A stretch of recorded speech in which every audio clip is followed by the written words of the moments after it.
Hey guys, it's Boney here, and this is how a Sentinel main thinks in Valorant to destroy Radiant lobbies.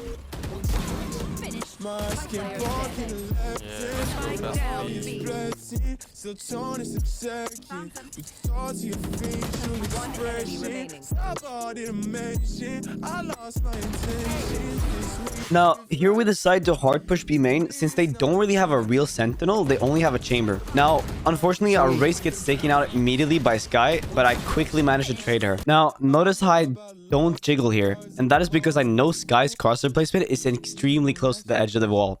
So, I just wide swing like a maniac and ruin his crosshair placement.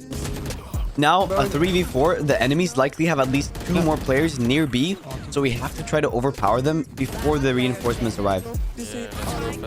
I managed to take out both race and chamber, which likely means that B side is completely open. I quickly place a turret lane here to notify me when someone is pushing lane.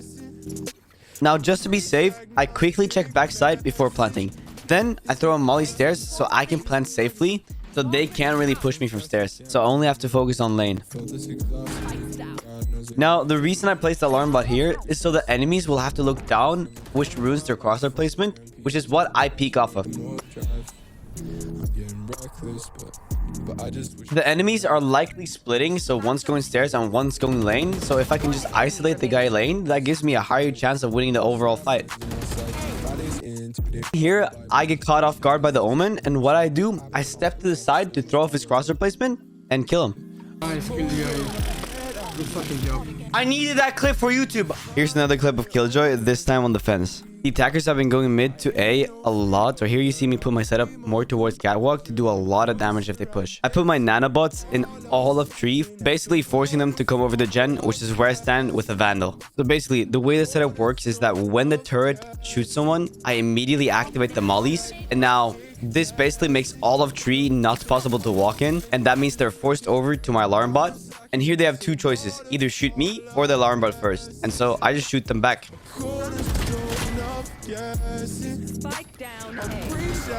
After getting the easy kills on Reyna and Skye, you see me here get caught off guard by the Omen. Now, notice how I don't immediately shoot.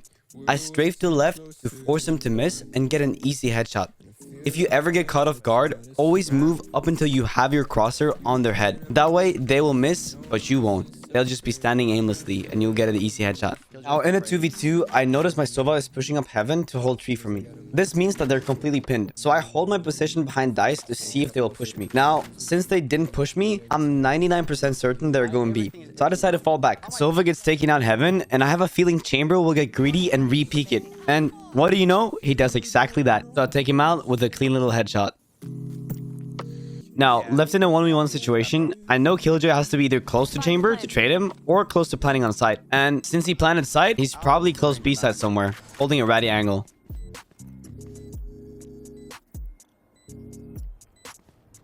And this is a prime example on why you should always mentally prepare yourself for a fight. Here I was caught off guard and I just wasn't focused, so I didn't think about shooting him. I was basically just staring out in the open blindly without reacting. Over to my boy Cipher. Cipher can easily run around without losing much value on the fence due to his infinite range. So here you can see me run towards my team to help them overpower the attackers. Now, I wanted originally to push with the Phoenix ult, but since he dies, I have no other choice but to ult to gain some info and to push with them. I jiggle and spot the Reyna doing the mannequin challenge, so I take him out. Now with Cipher ult, I can see that Sage and Omen are isolated, so I really want to take one of them out. Now, to do this, however, I have to cross the sightline to short. And what's nice about Cipher is his cage is like a jet smoke. You can cut off sightlines to give yourself a safer fight. So here I use my cage for short, so I can push Omen and kill him. Remember how I said that Cypher's range makes him very strong? Here you see exactly that. I can see where Race is across half the map. We know where Race is, and she just ulted, so we play a little bit passive here. But notice how we still don't know where Sage is. That is why I'm holding mid here for a second to see if she's gonna late lurk. Thankfully, she doesn't, so we are free to push side. Race manages to catch me off guard here, but remember the Killjoy clip at the start of the video? Yes, I do the exact same thing. Keep moving until you are on their head. Force them to miss. Now, here I overheat on the Sage because I'm dumb, but thankfully my team is there to trade me, so we win. Just as a little side note, here's a cool aggressive thing you can do with Cipher. If you place your chip just as the barrier goes down with a cage, you can get a quick first blood as the enemies push up straight into your tripwire, which is when you activate the cage for a quick first blood.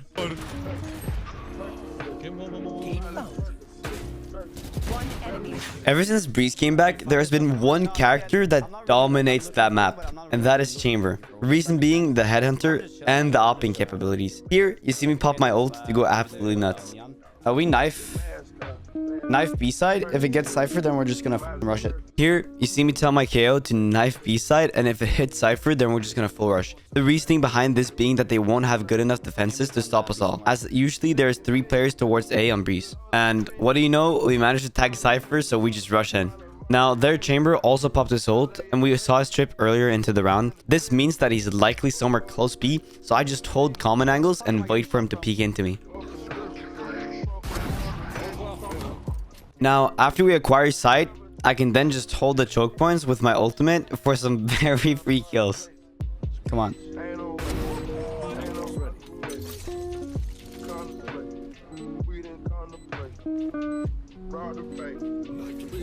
Now, Viper puts up his wall, which means that I can't hold tunnel. This is very bad news, as I can't really trade my neon if she dies. So what does any Chamber player do? They jump in, balls deep, and quickscope the Viper, then TP back to safety. After killing the Viper, Sky is the only one left. And seeing as how flank is tripped and Viper was a lone tunnel, it's safe to say she is somewhere CT. I just hold CT and wait for her to peek me. Nice.